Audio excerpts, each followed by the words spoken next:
Welcome to The Explainer. So, what happens when a leader's personal world completely shatters right at the moment their public duty's calling its loudest?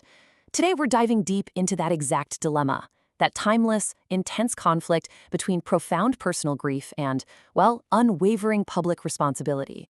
Okay, so to really get to the heart of this, let's kick things off with a more modern story, a kind of parable that brings this whole problem into really sharp focus. I want you to imagine this. There's a pastor, and he has poured months, literally months, of his life into organizing his church's 100th anniversary celebration.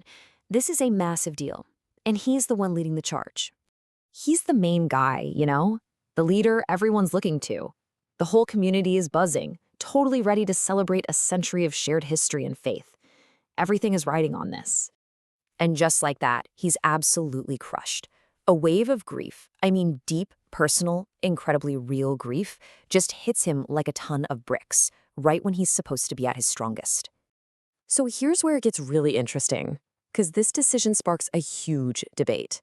On one side, you have this profound pain of losing a cherished companion. It's a deeply, deeply human moment. Who couldn't understand that? But then, on the other side, you've got hundreds of people who are counting on him. Did his personal sorrow just completely torpedo a historic community event? So you have to ask, is this just an understandable human reaction, or is it an irresponsible failure of leadership? Keep that question in your mind, because now we're going to raise the stakes. We're going from a pastor and his dog to a king and his entire kingdom. All right, let's jump back in time and see how this very same dilemma plays out in the high-stakes world of ancient Israel, where a nation's fate is literally hanging in the balance. This is the raw, agonizing cry of King David. See, his own son, Absalom, had led a rebellion against him, and it sparked a brutal civil war. David's army just won the war, but in the fighting, Absalom was killed. So while the king is just lost in his personal sorrow, his nation is teetering on the absolute edge of collapse. He's got a country to reunite, loyal soldiers to thank, a future to secure. He is needed now, more than ever.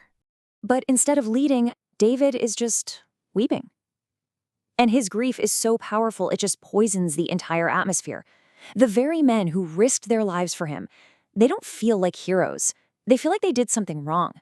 A huge national victory has just turned into this moment of collective shame and confusion. Seeing this total disaster unfolding, David's top general, a hardened commander named Joab, realizes that, a gentle approach isn't going to work here. A brutal, honest intervention is the only way to save the kingdom from its own king. So Joab storms in and confronts David, not with a comforting hand on the shoulder, but with a blistering, direct accusation. He kicks it off by telling the king he's humiliating the very people who just saved his life and the lives of his entire family. He lays it out in the starkest terms you can imagine. He's accusing David of completely flipping his loyalties upside down. It's this shocking reversal. You love the enemy who tried to destroy you, and you hate the friends who fought and bled for you. And then Joab just brilliantly highlights how absurd this whole situation is with this shocking, painful statement. He basically asks, so what, you would have been happier if your traitor son was alive and all of us, your loyal army, were dead? I mean, what a gut punch of a question. And he finishes with this clear and frankly terrifying ultimatum. Get up, go out there and lead your people right now, or by morning, your entire army is going to desert you. And this, he warns, will be a catastrophe worse than anything you have ever faced. So now David is faced with this brutal, undeniable truth. He's at a crossroads. He can stay here and be a grieving father, or he can get up and be a king again. There is absolutely no middle ground. And what's really interesting is David has been here before. When an infant son of his died years earlier, he grieved intensely, but only while there was still hope. The moment he heard the child was gone, he got up, washed his face, and went right back to his duties. He accepted what he couldn't change. And that's the crucial point.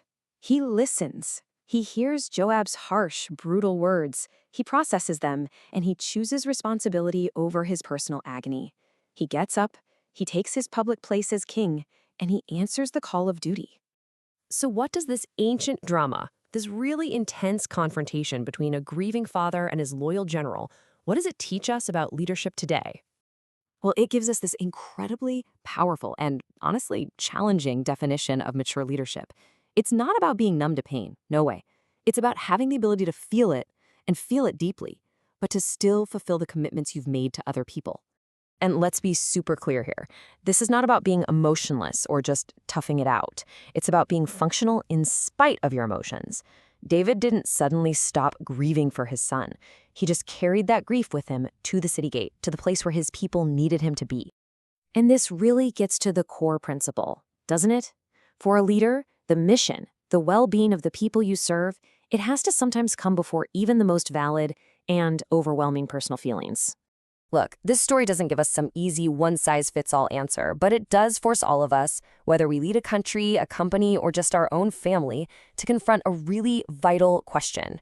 When our own world falls apart, who is still counting on us to hold theirs together? And are we ready to answer that call?